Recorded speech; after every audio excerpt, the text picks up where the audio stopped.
Every operations team knows the drill. Pull the data, pick a chart, take a screenshot, then write a paragraph explaining where everyone should actually look.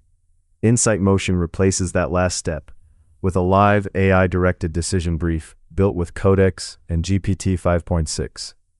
We start with a simulated dataset, a global football tournament engagement review, 104 matches of aggregate operations data, no personal data, no wagering.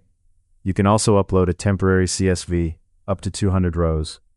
I pick an analysis focus, global regions, and ask a plain language question: which region drove post-tournament growth?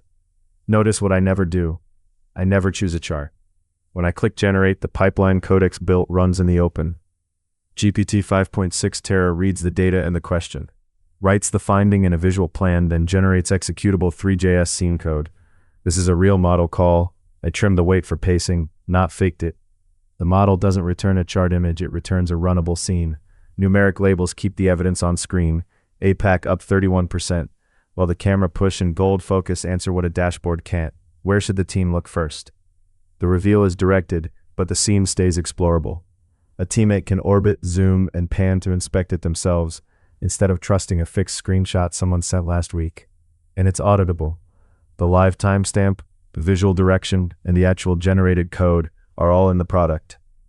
Codex wired that generated code to run inside a fixed sandboxed execution contract, so we show the result, not private reasoning. Same dataset, new question. Which engagement channel accelerated during the knockouts? GPT selects a different story and writes a new scene. This is not a pre-recorded animation. The visual is generated per question. Under the hood, one Versal app keeps the OpenAI key server-side. CSV input is never stored, and runtime errors go back to the model for up to 3 repairs. Codex built all of it from our spec: the Next.js app, the server-side generate route, the 3JS contract, and that repair loop, and every commit is Codex-driven. GPT 5.6 is the live engine. Codex was the build engine. 2 scenarios, 4 analyst views, bounded CSV input, and a live 3-attempt repair loop. 1 deployable app, built end-to-end with Codex and GPT 5.6. InsightMotion, ask your data, and let GPT direct attention.